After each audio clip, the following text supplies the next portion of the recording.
Nous démarrons donc ce side event et chaleureuse bienvenue à nos panélistes et tous les participants à ce side event sur la gestion durable des océans, source d'économie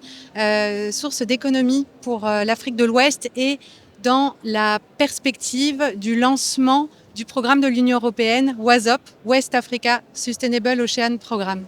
On fera pour des considérations techniques ce side event en français. Ravi d'échanger aussi avec les amis and very happy to talk in English after that with our French friend from English speaking countries to go further about WhatsApp.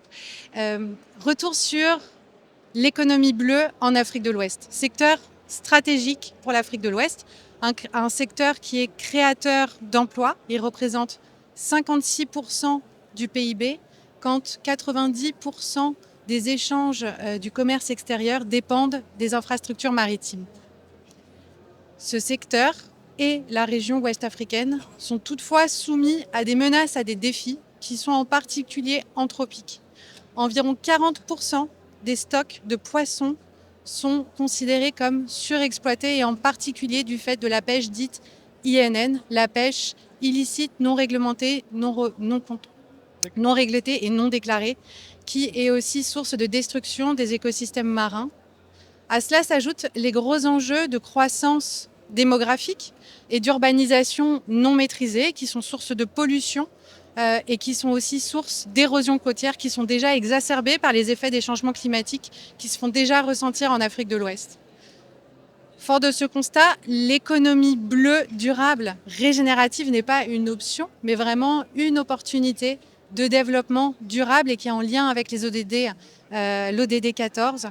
Et l'Union africaine l'a bien compris et a d'ailleurs donné un élan politique au continent avec sa stratégie qui promeut une économie bleue durable, source de transformation économique. Et ce qui a d'ailleurs motivé bon nombre de pays ouest africains à s'engager dans cette transformation de leur économie pour saisir cette opportunité de développement économique. Et c'est vraiment l'objectif du projet WASOP que de soutenir les efforts ouest-africains pour saisir cette opportunité de développement durable de l'économie bleue en partenariat avec les organisations régionales ouest-africaines et au bénéfice des 13 États côtiers ouest-africains de la Mauritanie au Nigeria. Le projet WASOP est aligné aussi avec, bien entendu, le pacte océan de l'Union européenne.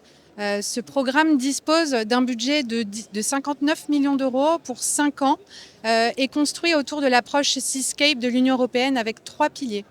Premier pilier, relatif à la gouvernance des océans, en particulier pour la promotion d'une pêche durable et la lutte contre la pêche INN. Ce pilier sera mis en œuvre par les 2 commissions sous-régionales des pêches pour l'Afrique de l'Ouest, avec également un partenariat avec l'EFCA et la FAO. Deuxième pilier, pour soutenir l'économie bleue durable, qui sera mis en œuvre par Expertise France. Et troisième pilier, pour la préservation des écosystèmes en Afrique de l'Ouest, en particulier pour le renforcement, la création et le financement d'aires marines protégées, et notamment en haute mer, en soutien au traité et à la mise en œuvre du traité BBNJ. Ce programme, et qui sera mis en œuvre par l'UICN. Ce programme WASOP rentre dans sa phase de démarrage et sera officiellement lancé en novembre prochain au Cap-Vert à l'occasion de la Ocean Week. Ce side event est l'occasion de se réunir et de proposer un regard croisé sur ce partenariat WASOP qui se monte pour partager justement avec les partenaires WASOP des perspectives pour la gestion durable des océans en Afrique de l'Ouest, source d'une croissance économique. J'ai donc le privilège de pouvoir présenter ce panel réuni aujourd'hui, en commençant par Carole Rigaud de l'Union européenne, coordinatrice des programmes subsahariens régionaux pour la direction de la coopération de l'Union européenne. Monsieur Jérémy Pellet, directeur général d'Expertise France. Monsieur Bernard Kofi, directeur de l'environnement et des ressources naturelles de la CEDEAO. Docteur Kalaï Brahim, secrétaire permanent de la Commission sous-régionale des pêches. Monsieur Christophe Duguenon, directeur de l'environnement et des ressources naturelles de l'UMOA. le ministre de la mer du Cap-Vert a eu un empêchement et sera très bien représenté en cette fin de Side Event pour délivrer le message qu'il aurait aimé délivrer à cette occasion.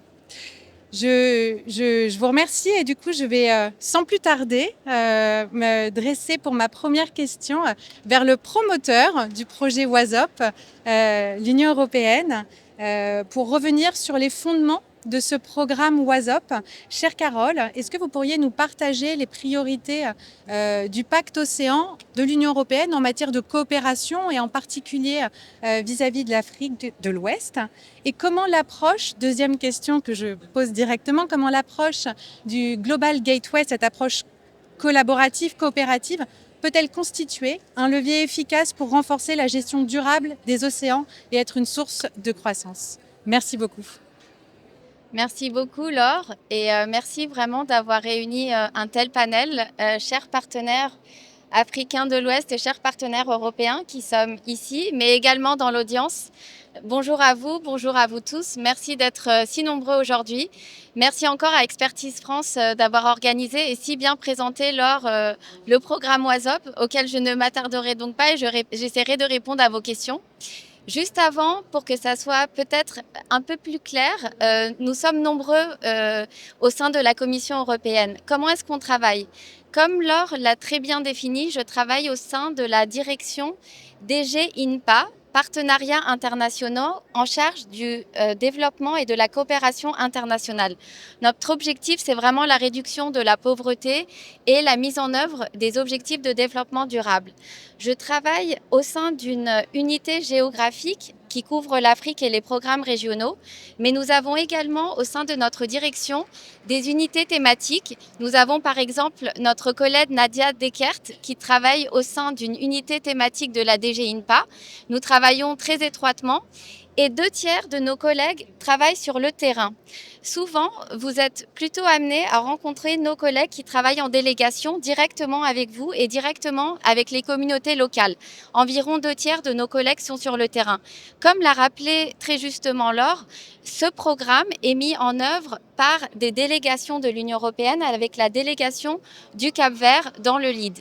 Donc ça, c'est pour un petit peu remettre dans le contexte. Le pacte européen de l'océan, qui a été adopté la semaine dernière et présenté par notre président de la Commission européenne ce lundi, est un signal fort que nous donnons. L'océan est une priorité politique pour l'Union européenne. C'est la première fois que nous avons une vision de long terme, une vision certes non contraignante, mais une vision qui nous donne un cap, à nous, mais également à nos partenaires, et notamment nos partenaires africains, puisque le partenariat Union européenne-Europe est clairement spécifié dans notre pacte. Donc vraiment un partenariat sur lequel nous comptons, qui compte pour l'Union européenne et ses citoyens. Le pacte de l'Union européenne, c'est donc un signal fort politique, c'est également une façon de présenter un petit peu notre feuille de route avec les différentes stratégies qui seront développées ou révisées dans les années à venir. C'est également un fondement, c'est-à-dire que à travers le pacte européen, nous présentons également nos valeurs et nos principes. Nos principes, précaution, avec notamment la question de l'exploration et exploitation des fonds miniers, mais également, comme vous l'avez dit, Laure, l'approche marin sur laquelle nous travaillons et qui comptera pour ce programme. Nous avons également la reconnaissance et l'importance des processus multilatéraux, notamment de 2 traités, le traité de la haute mer et le traité du plastique avec les négociations en cours qui reprendront cet été à Genève. Je tiens ici à féliciter nos partenaires d'Afrique de l'Ouest pour leur déclaration de Praia. Bravo à vous, vraiment c'est un modèle et nous sommes heureux de voir que nous sommes parfaitement alignés sur cette question. Et je félicite notamment les 4 pays africains qui ont ratifié cette semaine à Nice le traité de la haute mer. Bravo à vous, ce qui porte désormais à 6 les pays africains. Il ne reste désormais plus que 10 pays pour que ces traités puissent être mis en œuvre. Laure, vous avez mentionné également la stratégie Global Gateway, qui est effectivement la stratégie que nous avons au sein de notre direction, qui est une stratégie que nous avons développée au début des années 2020 et que nous essayons de mettre en place progressivement avec nos partenaires européens sous une approche qu'on appelle l'approche Team Europe, où nous travaillons institutions de la Commission européenne, États membres, agences de développement des pays membres, également les institutions financières des pays membres. Je vois également l'IRD présente ici. Nous avons aussi beaucoup d'instituts de recherche européens avec lesquels nous travaillons conjointement. L'idée étant de pouvoir mobiliser et maximiser les ressources européennes pour pouvoir travailler avec nos partenaires internationaux sur ces questions. Sur les questions de l'océan, nous avons plusieurs programmes phares, notamment un très important au Cap-Vert qui sera peut-être un peu plus présenté par vous, monsieur Pelé, au cours de notre discussion. Donc tout ça pour dire que l'océan est une stratégie et une priorité pour l'Union européenne. Le multilatéralisme est aussi priorité pour nous dans un contexte où malheureusement il est de plus en plus remis en question. Même chose pour nos ressources, mais nous sommes là avec WASOP. Nous sommes là également sur l'Afrique subsaharienne avec 3 autres programmes régionaux océans qui suivent la même démarche. Et enfin, un progrès régional également sur les questions de sciences et de recherche. Je ne ferai pas plus long pour laisser la place aussi à mes partenaires, mais merci encore et merci pour votre présence aujourd'hui. Un grand merci, Carole, pour ces éléments très clairs qui nous brossent justement les fondements du projet WASOP. Et comme l'a dit la voix de l'Union européenne, l'approche Global Gateway implique les États membres de l'Union européenne, y compris leurs agences de coopération. Et dans le cadre de WASOP, l'Union européenne travaille avec Expertise France. Et je me tourne désormais vers notre directeur général d'Expertise France pour lui demander de nous présenter, de nous faire visiter le rôle d'Expertise France dans le programme WASOP et également de revenir peut-être justement sur la valeur ajoutée de ce partenariat Union européenne-France au bénéfice d'une gestion durable des océans. Merci. Merci Laure, chers amis, sur le panel et dans la salle, puisque je vois beaucoup de têtes connues. Et ça fait très, très plaisir de vous retrouver tous ici. Le sujet économie bleue est un sujet absolument passionnant pour nous et je suis d'autant plus heureux de parler d'économie bleue en Afrique de l'Ouest que nous avons au niveau d'Expertise France investi dans cette thématique de l'économie bleue depuis plusieurs années maintenant. Depuis, on a lancé notre stratégie économie bleue en 2020. Nous avons aujourd'hui à peu près 200 millions d'euros de projets en cours sur tous les volets de l'océan. Donc, et j'y reviendrai, je pense que c'est un sujet absolument majeur parce qu'il est multisectoriel, multidimensionnel et interministériel. Et pour nous, c'est là qu'on considère qu'on a notre valeur ajoutée d'améliorer le travail de coordination de l'ensemble de ces acteurs. Sur le programme West African Sustainable Ocean Programme, il a trois composantes, on va dire. Il a une composante sur l'économie bleue, il a une composante sur la pêche, et puis il a une composante sur la conservation, pour aller très très très très vite. Il se trouve que nous avons 2 rôles. On a un rôle de coordination de l'ensemble des composantes, et puis on a un rôle plus spécifique de mise en œuvre sur la partie économie bleue. Le sujet est essentiel parce que on connaît en Afrique de l'Ouest, Laure a rappelé le potentiel et la réalité économique et de subsistance et de ressources que génère la mer, l'océan pour les 13 pays concernés. Mais on sait aussi les défis que nous avons, les défis en termes de pêche illégale, j'imagine qu'on y reviendra, mais aussi les défis en termes de pollution, d'érosion côtière, les défis en termes de protection et de changement climatique. Et on a eu l'occasion déjà de travailler dans la région avec la CEDEAO, notamment sur les politiques d'adaptation au changement climatique des pays d'Afrique de l'Ouest. Et donc dans ce cadre-là, dans notre rôle de coordination, nous, ce qu'on va notamment faire, c'est développer un Blue Hub qui va nous permettre de coordonner toutes les initiatives, tous les partenaires au sein de ce programme sur la région Afrique de l'Ouest dans le cadre du programme WASOP. Ça, c'est pour le volet, on va dire, de coordination. Sur le second volet, plus spécifique sur l'économie bleue, dans les différents aspects que nous allons mettre en œuvre, je ne les citerai pas tous, mais je dirais juste que nous allons nous intéresser au développement d'activités innovantes. On aura une enveloppe d'une quinzaine de millions d'euros pour financer des projets pilotes et essayer de développer, je dirais, un état d'esprit économie bleue pour l'ensemble des acteurs sur l'Afrique de l'Ouest. Et nous mettrons évidemment en relation les experts, les filières professionnelles, les gouvernements, les autorités locales pour renforcer cette approche globale. Approche qui évidemment intégrera une dimension genre dans l'ensemble du programme. Et dernier point, et vous l'avez rappelé, évidemment tout ça s'inscrit dans une logique aussi de mobilisation des financements et notamment du secteur privé.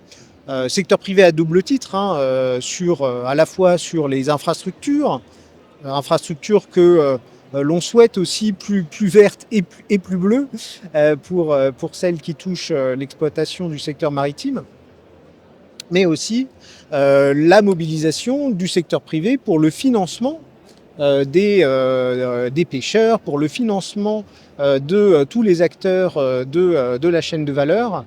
Et donc là, nous allons jouer sur deux tableaux. Le premier, c'est dans notre rôle de coordination, évidemment, travailler avec tous les acteurs présents, bien sûr, de la CEDEAO, l'UEMOA, les sous-commissions des pêches, la FAO, bien sûr. On mobilisera aussi le réseau Finance en commun pour travailler sur cet aspect-là, l'EFCA, l'IUCN, qui sont aussi nos partenaires naturels dans le projet. Et puis, mobiliser aussi toute la force du groupe AFD à travers sa dimension de mobilisation des banques publiques de développement, de mobilisation du secteur privé, pour faire en sorte aussi d'orienter les financements vers ce secteur de l'économie bleue. Et ça fera le lien, du coup, sur l'ensemble de la chaîne du programme, pêche, économie bleue, et évidemment conservation, protection et gestion durable de la ressource. Voilà, sans être trop long, notre ambition pour ce magnifique programme.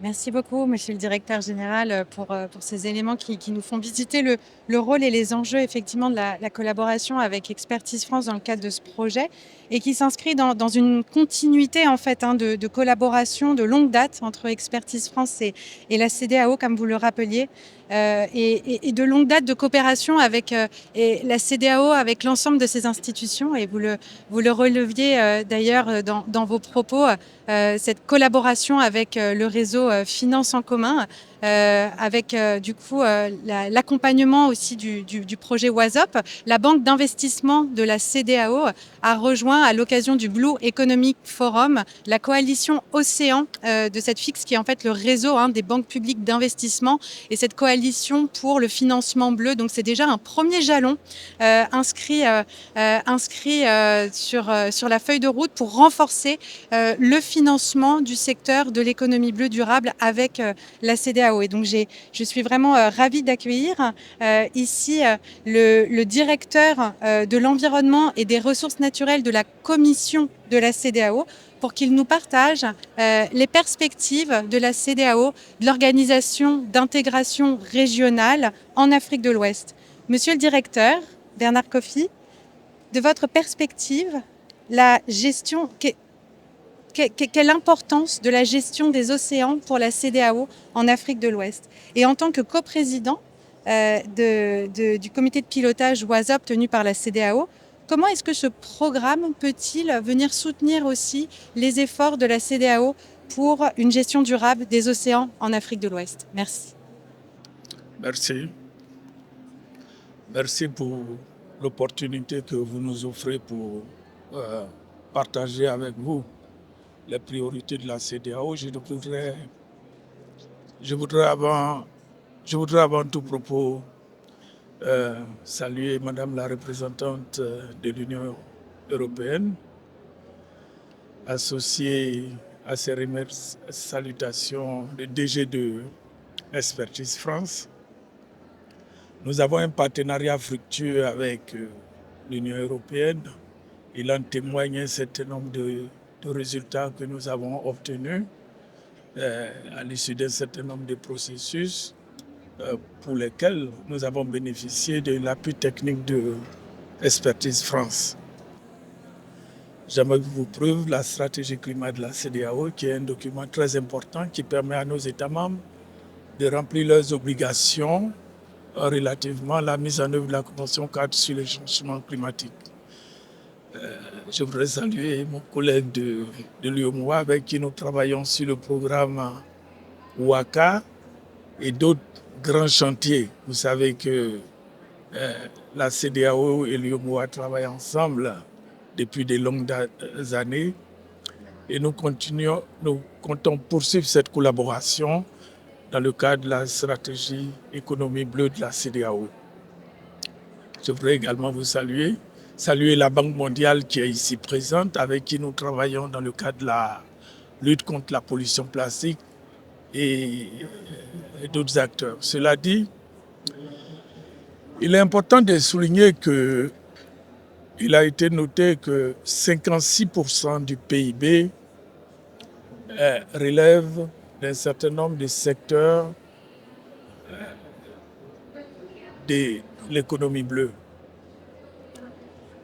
Et véritablement, afin de pouvoir décliner les priorités de la CEDEAO, il est tout à fait indiqué de voir comment est-ce que cette économie profite aux États membres de la CEDEAO, aux populations de la CEDEAO et notamment aux populations côtières. Il faut souligner le fait que bien que l'océan qui regorge des ressources biologiques et qui est utilisé pour le transport fait face à un certain nombre de menaces, notamment la pollution plastique.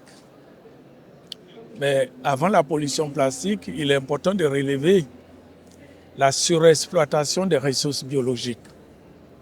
Notre région est confrontée à la pêche illégale, non réglementée et non déclarée, qui constitue une menace sérieuse. La pollution plastique également est une menace sérieuse, c'est d'autant plus que les dommages causés par la pollution plastique sont énormes. Et en termes de chiffres, on peut relever de 10 000 à 33 000 dollars la tonne de dommages causés par une tonne de déchets plastiques. Ces données sont des données d'une étude récente que nous avons conduite avec la Banque mondiale, avec l'appui de la Banque mondiale. Et nous venons de développer un plan régional de gestion des plastiques. En ce qui concerne la question de la pêche illégale, nous avons également développé un cadre régional, de manière à ce que tous les acteurs, au niveau régional, au niveau des États, puissent se réunir pour trouver des solutions à cet épineux problème. Comme vous le savez, la CEDEAO promeut la coopération, l'intégration entre ses États membres. Et de ce fait, il y a la libre circulation des biens et des personnes. Il a été relevé que lorsqu'un État membre signe un accord avec un partenaire pour la pêche, par exemple, ce partenaire, sur la base de la libre circulation des biens et des personnes, intervient à la fois dans l'ensemble des zones exclusives économiques de la région et s'investit également au-delà de ces zones-là. C'est pour cela qu'en termes de priorité, les États de la CEDEAO sont activement déterminés à ratifier l'accord BBNJ, la biodiversité au-delà des zones sous juridiction maritime. Et comme vous l'avez si bien souligné, il y a 4 États qui ont ratifié maintenant.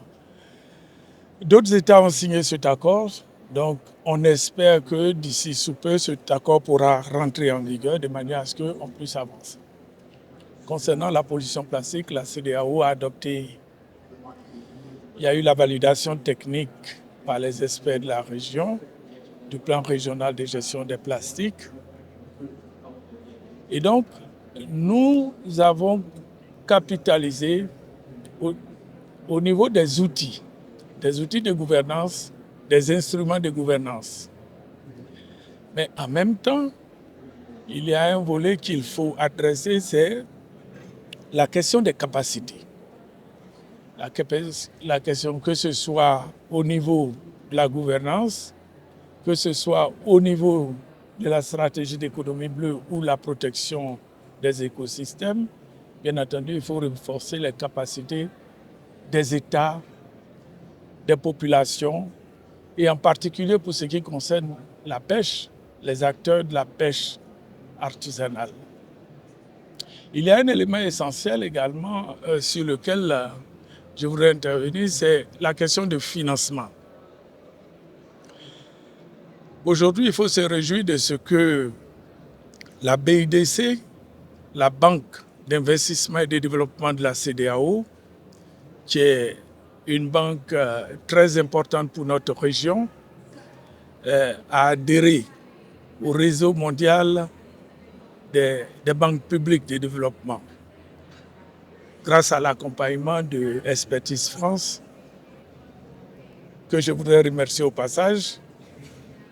Et il est important que des capitaux soient levés de manière à ce qu'on puisse mobiliser suffisamment de ressources pour accompagner le secteur. La BIDC a une certaine expérience en la matière, notamment à travers le Fonds régional pour l'agriculture et l'alimentation. Et la BIDC apporte un certain nombre de ressources pour des projets nationaux dans nos États membres. Donc, vous avez ces différents éléments et si vous avez bien suivi mon propos, vous convenez avec moi que nos priorités sont en cohérence avec les priorités du projet WASOP qui se décline sous les 3 axes qui ont été présentés, à savoir la gouvernance, la stratégie bleue et la protection des écosystèmes marins.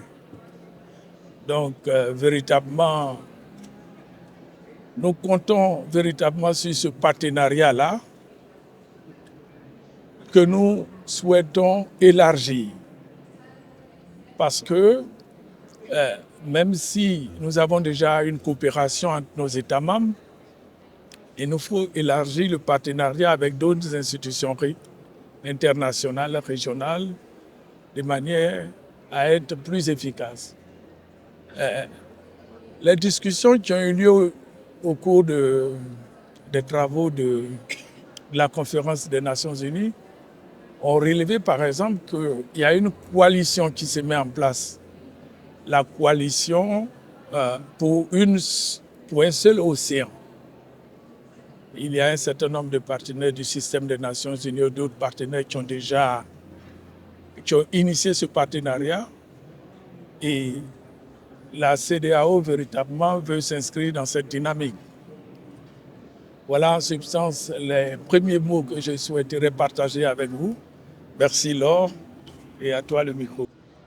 Un grand merci, directeur, pour ces éléments d'orientation très utiles et effectivement qui replacent bien aussi tout le rôle et l'importance de la CEDEAO pour mettre en cohérence régionale et aussi internationale, continentale, les interventions du programme WASOP. Comme vous l'indiquez aussi, monsieur le directeur, dans vos propos, pour la pêche durable et notamment la lutte contre la pêche INN, il est très important de travailler une bonne gouvernance des océans avec tous les États d'Afrique de l'Ouest. La CEDEAO y travaille et notamment en lien avec deux commissions sous-régionales des pêches pour ce faire au niveau technique avec les États d'Afrique de l'Ouest. Et j'ai ainsi le plaisir et l'honneur de me tourner vers le secrétaire permanent de la commission sous-régionale des pêches pour la façade atlantique pour revenir, monsieur le secrétaire permanent, si vous le voulez bien, sur les principaux défis de gouvernance auxquels fait face justement le secteur des pêches en Afrique de l'Ouest et comment, de votre perspective, WASOP pourrait-il contribuer à promouvoir des pratiques durables et une coopération régionale dans ce domaine. Par ailleurs, vous collaborerez dans le cadre de cette composante sur la gouvernance des océans avec FK, l'Agence européenne de contrôle des pêches. Qu'est-ce que vous pourriez attendre de ce partenariat? Merci beaucoup. Merci Laure, bonjour à tout le monde. Il faut dire que la Commission régionale des pêches, c'est une organisation intergouvernementale qui a aujourd'hui 40 années d'existence. 4 décennies donc de travail en faveur de la gouvernance des pêches. Et les enjeux majeurs auxquels nous faisons face, c'est surtout donc la surcapacité de pêche qui entraîne une surexploitation, comme vous l'avez signalé tout à l'heure, des ressources halieutiques. Il y a aussi un problème donc, qui est lié aux effets donc, du changement climatique qui est une réalité aujourd'hui qui s'impose avec l'érosion côtière, avec toute la déprogrammation qu'il pourrait entraîner au niveau du secteur des pêches.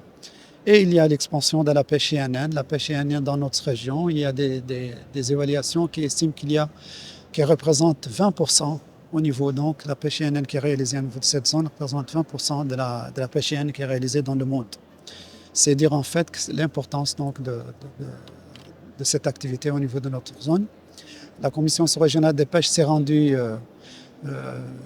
compte de son importance au niveau de notre sous-région et a engagé donc des projets, des programmes de partenariat avec ses partenaires financiers en particulier, techniques et financiers. Donc on a eu plusieurs projets qui ont été mis en œuvre par la Commission régionale des pêches, d'abord avec l'appui donc du Luxembourg, qui est le premier, ensuite aussi avec l'appui donc de la Banque mondiale et récemment avec l'appui donc de l'Union européenne, avec laquelle nous venons d'achever un projet que tout le monde peut-être connaît ou a en tête encore, qui est le PESCAO. Et nous sommes en train de nous engager actuellement avec le projet dans le cadre du projet WASOP. Donc, ce que nous avons fait jusqu'à présent, c'est que nous avons développé des instruments juridiques assez importants. Je citerai en particulier la Convention sur les conditions minimales d'accès qui vise une exploitation durable des ressources halieutiques et donc qui prend en compte aussi un pan assez important sur la pêche INN. Nous avons aussi fait signer au niveau de nos pays la Convention sur le droit de poursuite des navires exerçant des activités irrégulières dans la zone. Et maintenant, nous venons donc de signer, c'est l'une des plus importantes conventions. C'est une convention qui s'appelle la Convention suivi, contrôle et surveillance des pêches, qui est une convention qui vise à coordonner, mais aussi à organiser la lutte contre la pêche INN de manière générale, qui a été signée aujourd'hui par 6 pays. Et donc, elle sera bientôt, donc, nous allons l'annoncer au cours de notre conférence des ministres qui est prévue donc, pour le 3 juillet prochain.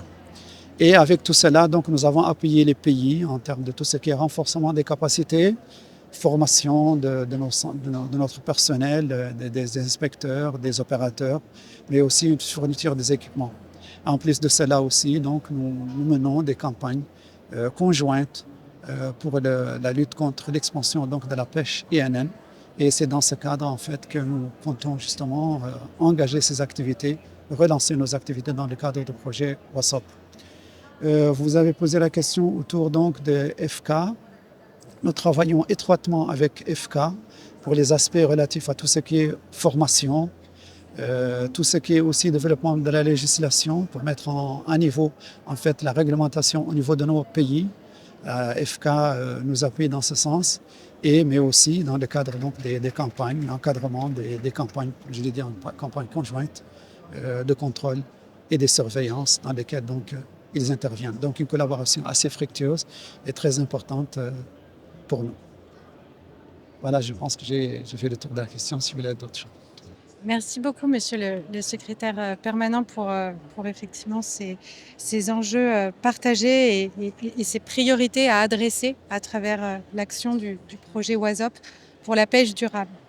La pêche durable et la conservation des écosystèmes marins doivent être menées en complémentarité et également avec d'autres activités stratégiques de l'économie bleue en Afrique de l'Ouest, et dont certains vraiment sont des secteurs qui sont particulièrement stratégiques, comme la connectivité sous-marine, les infrastructures maritimes, les transports de combustibles, l'aquaculture durable.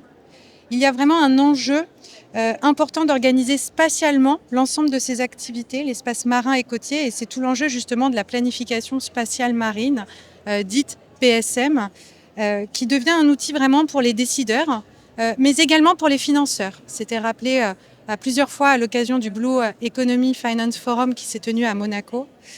Certains pays ont déjà commencé à développer leur PSM, et il y a un avantage, et d'ailleurs avec nos amis ici présents dans la salle, avec le programme de la Banque mondiale WACA, et on voit effectivement une valeur ajoutée aussi probablement assez évidente d'avoir une approche régionale de ces travaux dans la perspective d'une intégration économique au niveau régional. Avec l'élaboration du schéma directeur pour le littoral pour l'Afrique de l'Ouest, la SDLAO, pour ceux qui la connaissent de son petit acronyme, la mise en place de l'Observatoire du littoral pour l'Afrique de l'Ouest, mais également la coordination en cours des travaux de la stratégie régionale sur les aires marines protégées, l'UMOA a acquis une expérience assez importante en matière de planification spatiale des activités. Donc je me tourne naturellement vers le directeur de l'environnement et des ressources naturelles de l'UMOA pour demander, cher directeur, de votre perspective, quel rôle peut jouer la planification spatiale marine pour soutenir une économie bleue durable et son intégration dans le développement régional. Par ailleurs, deuxième question, cher directeur, comme l'évoquait précédemment le directeur de l'environnement et des ressources naturelles de la CEDEAO, les collaborations existent et sont très riches entre la CEDEAO et l'UMOA. De votre perspective, quels sont les meilleurs axes de coopération en faveur d'une économie bleue durable, et notamment à travers la mobilisation de financements innovants avec la BOAD, qui elle-même est aussi donc la banque publique d'investissement de l'UMOA, qui est aussi membre de la coalition Océan de l'Afrique, et la BIDC, pour rebondir sur ces échanges liés au financement d'importance pour cet échange. Merci, monsieur le directeur. Merci beaucoup, Madame Laure. Vous me permettrez, avant de répondre directement à votre question, de vous remercier de transmettre les gratitudes de la commission de l'UMOA, de se voir associé à ce panel avec les différents partenaires avec qui nous avons l'habitude de travailler, mais c'est toujours important de se retrouver pour échanger davantage sur ce que nous présentons, sur ce que nous réalisons dans la région. Vous l'avez dit, et on peut le noter également, il y a une très bonne dynamique au niveau de l'Afrique de l'Ouest sur la prise en charge de la problématique de la gestion des zones côtières et marines, avec une diversité d'acteurs qui témoignent de la dynamique qu'on note au niveau de la région. Et je pense que le programme WASOP vient compléter un peu cet écosystème d'acteurs avec une ambition que vous venez de décliner tout à l'heure, monsieur le directeur général, et qui est très noble, que nous saluons à travers les différents piliers. Et dans cet écosystème d'acteurs, vous l'avez rappelé dans votre présentation, la commission de l'UMOA a accumulé un certain nombre d'expériences depuis plusieurs décennies maintenant, en travaillant spécifiquement sur la question de la résilience côtière, avec l'appui de la Banque mondiale, activités qui ont été mises à l'échelle et qui ont permis de renforcer le dialogue entre les acteurs au niveau régional d'améliorer le niveau de connaissance du phénomène pour pouvoir renseigner la prise de décision, également de développer des outils d'aide à la décision, d'aide à la prise de décision. Vous l'avez évoqué, le schéma directeur du littoral ouest africain, mais au-delà, la mise en place de l'Observatoire régional du littoral ouest africain et également l'édition régulière d'un bilan qui fait un peu l'état des pressions, des mesures et des réponses qui sont apportées au niveau régional pour faire face à la problématique des risques côtiers de façon globale.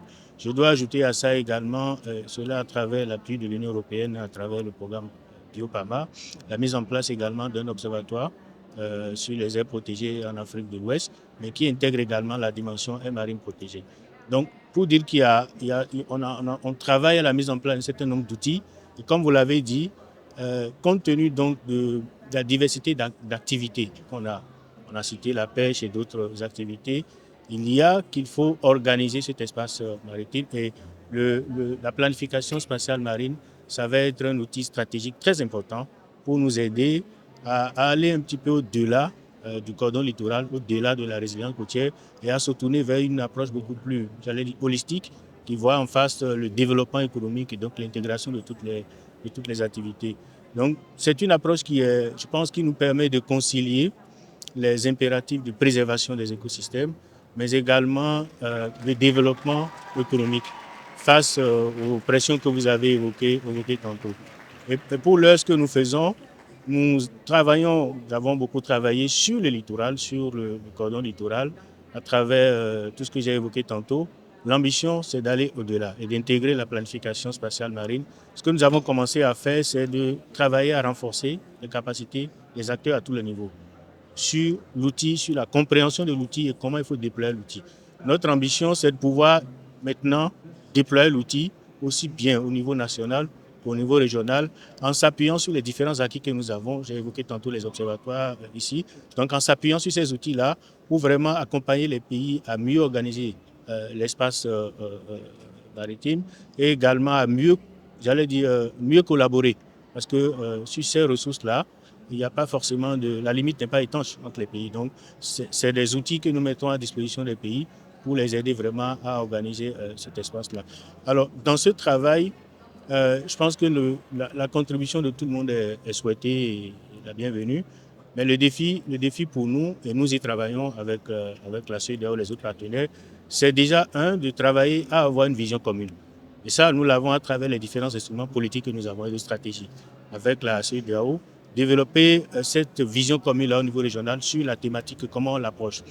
Ensuite, travailler à avoir un environnement, j'allais dire, habilitant, qui puisse faciliter les investissements et les interventions dans la région. Donc, à travers l'harmonisation des cadres politiques et stratégiques, les réglementations, etc. Mais, ce qu'Ophil a dit, travailler également sur les questions de renforcement de capacité. Parce qu'il y a un principe cardinal dans nos interventions, c'est le principe de la subsidiarité. C'est-à-dire que nous sommes là pour impulser, pour accompagner, mais nous ne sommes pas là pour jouer le rôle de tous les autres acteurs. Donc, pour nous, c'est vraiment de se mettre dans cette position de chef d'orchestre pour pouvoir organiser les différentes interventions, pour qu'on puisse regarder tous dans la même direction. Et le faisant, nous avons les instruments financiers importants de la région que vous avez évoqués, notamment nos banques de développement, qui sont dans différents réseaux qui leur permettent de jouer véritablement leur rôle qui est de mobiliser le financement pour le développement de la région. Et à travers la vision commune que nous avons, à travers les stratégies que nous développons, c'est des leviers importants pour accompagner la mobilisation de ressources. Et également au niveau communautaire, nous avons un certain nombre de véhicules financiers, un certain nombre de leviers pour justement assister ces banques-là dans la mobilisation des financements, que ce soit le financement public ou privé ou le financement innovant. Et il ne vous échappe pas qu'il n'y a pas très longtemps, la BOAD a pu quand même lever des obligations vertes pour financer des projets dans la région. Donc la dynamique, c'est de renforcer ces genres d'initiatives-là et de voir comment est-ce qu'on parle maintenant de l'économie bleue, donc comment est-ce que ces mêmes outils-là peuvent être déployés pour mobiliser davantage, parce que le défi est au niveau de la connaissance des ressources, le défi est au niveau de la gestion des ressources, mais le défi est également au niveau de la mobilisation du financement pour accompagner les actions importantes pour nous permettre de développer l'économie bleue dans la région. Voilà ce que je voudrais dire en introduction à vos questions. Un grand merci, monsieur le directeur, pour ces éléments très, très utiles. Je voudrais saluer l'arrivée du secrétaire exécutif du comité des pêches du centre-ouest du golfe de Guinée pour l'Afrique de l'Ouest, CPCO, qui nous a rejoints. Bienvenue, bienvenue secrétaire exécutif. Mais pour rebondir sur nos propos, et le rôle des organisations régionales, elles sont au service, comme cela a beaucoup été dit, de leurs États membres. Et effectivement, WASOP a ce positionnement de programme régional multi-pays au service, bien sûr, des États côtiers ouest-africains. Les pays bénéficieront, du coup, les 13 pays bénéficiaires de WASOP bénéficieront de ces dispositifs régionaux qui leur serviront à travers des cadres de gouvernance harmonisés, des outils harmonisés, des labels reconnus, des levées de financement groupées, on en a parlé, et le renforcement aussi de réseaux et de praticiens de l'économie bleue durable. Et ils bénéficieront aussi, bien sûr, de soutien direct à travers des instruments WASOP qui leur seront dédiés au niveau national. À cet égard, du coup, il est fondamental dans ce side event de pouvoir aussi prendre la perspective nationale. Et à ce titre, je voudrais appeler l'intervention, du coup, la dernière intervention de notre panéliste pour le Cap-Vert, qui abrite le siège de la coordination régionale du projet WASOP. Cap-Vert, qui est un pays assez inspirant et leader en matière d'économie bleue durable, qui le vit dans son ADN. Et je voudrais ainsi appeler le directeur, monsieur Carlos Montero, directeur de la pêche et de l'aquaculture du Cap-Vert, pour nous délivrer les mots que souhaitait nous partager le ministre de la Mer du Cap-Vert à l'occasion de ce side event, pour nous présenter cette perspective nationale sur les bonnes pratiques acquises du Cap-Vert pouvant inspirer la région, et également les priorités qui pourraient être adressées à travers le programme WASOP. Merci, directeur.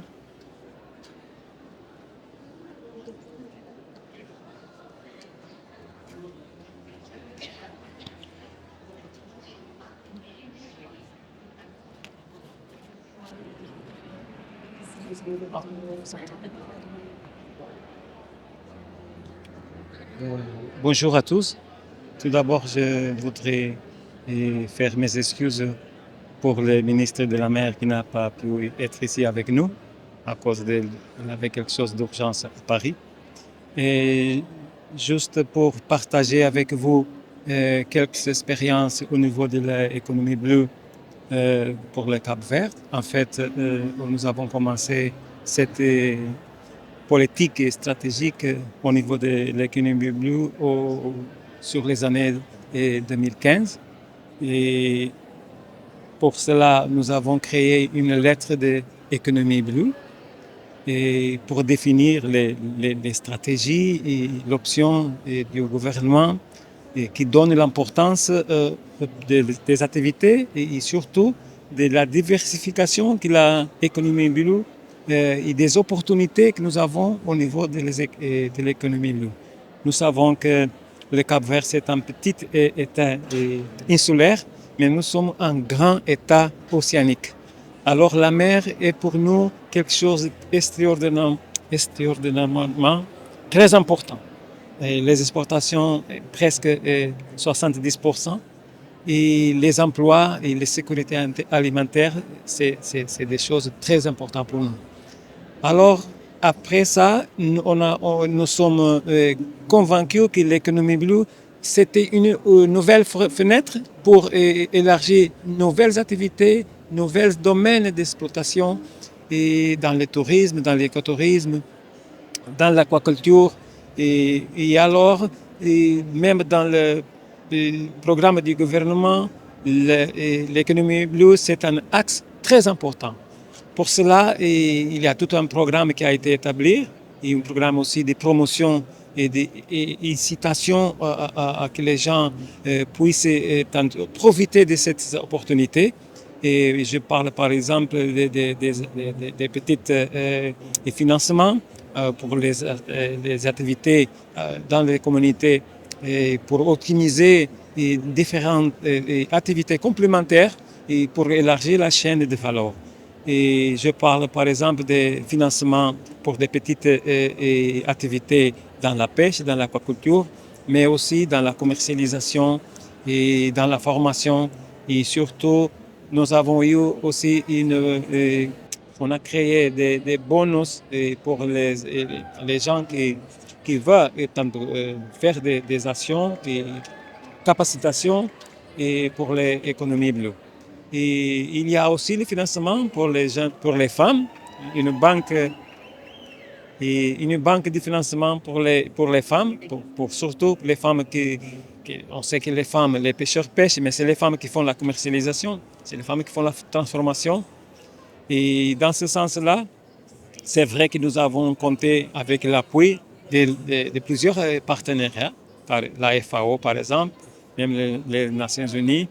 Et maintenant, avec ce projet, j'espère qu'on va d'abord pousser parce que c'est un processus, on a commencé, les choses commencent à arriver. Et maintenant, nous avons un projet pilote de crevettes, aquaculture de crevettes, qui fonctionne très bien, qui c'est quelque chose qui donne des résultats. Aussi pour les poissons, nous avons aussi l'aquaculture des poissons qui commence à donner des résultats positifs. Mais nous sommes 10 îles, alors cette expérience doit être élargie à tout le pays pour les autres îles. Et maintenant, je pense que avec il faut pas oublier que l'économie bleue, on parle beaucoup, c'est très large, c'est très divers, mais parfois il faut focuser, il faut concentrer, sinon on ne va pas avoir le financement pour faire tous. Alors c'est une étape, à chaque étape on doit concentrer et immobiliser le financement. Sans financement, l'économie bleue n'est pas possible. Quand je parle de financement, je parle par exemple des infrastructures. Aussi, il faut le financement pour la capacitation des gens. La capital humaine est fondamentale. Si on a tous les équipements, mais sinon pas les gens, il faut aussi travailler la mentalité. Parce que l'économie bleue, c'est un changement de mentalité. Alors, je crois que nous sommes dans le même bateau et nous pourrons aller plus loin avec un partage et avec une coopération et collaboration entre nos régions. Je crois que c'est dans ce sens que le Cap-Vert est ouvert et on a eu la chance de recevoir la représentation du projet au Cap-Vert qui va être lancé en novembre. On espère beaucoup de ce projet, on espère beaucoup de collaboration sur les aspects scientifiques. Ça, c'est fondamental parce que tout ce que nous faisons, on doit avoir des informations scientifiques là derrière. Et je pense que là, nous avons beaucoup des opportunités et nous sommes là pour travailler avec vous.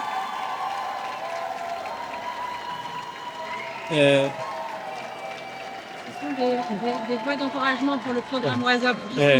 C'est-à-dire pour dire justement que l'économie bleue, c'est une grande fenêtre. Il faut la bien faire, petit à petit, mais c'est l'avenir pour protéger les océans, pour protéger les ressources et pour protéger l'économie et les aspects sociaux de l'activité de pêche et de l'aquaculture en Afrique.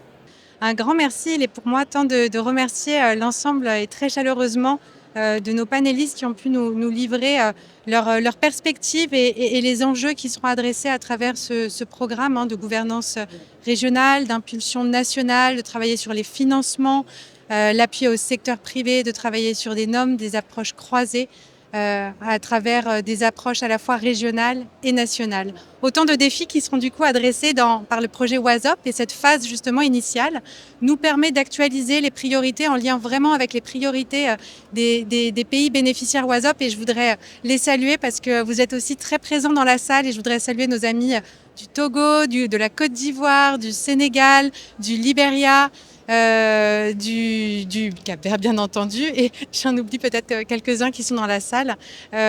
Également, nous mettre en liaison avec les partenaires dans cette phase initiale de démarrage. Je salue aussi la présence du coup de la Banque mondiale avec le programme WACA, également le FEFEM ici présent.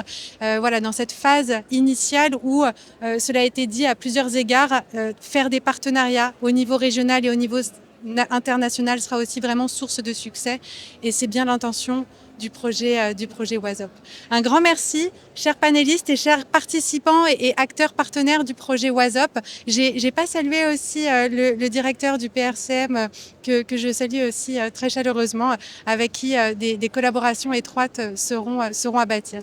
Je voudrais, avec votre permission tous, peut-être pour clôturer cette discussion, inviter l'ensemble des pays ouest-africains ici présents à se joindre pour une petite photo de famille, et également les partenaires internationaux qui travaillent en Afrique de l'Ouest pour une petite photo de famille sur le side event avant de se quitter et de poursuivre les échanges de manière aussi conviviale ici dans cet espace. Merci beaucoup à tous et à très bientôt pour le lancement de WASOP.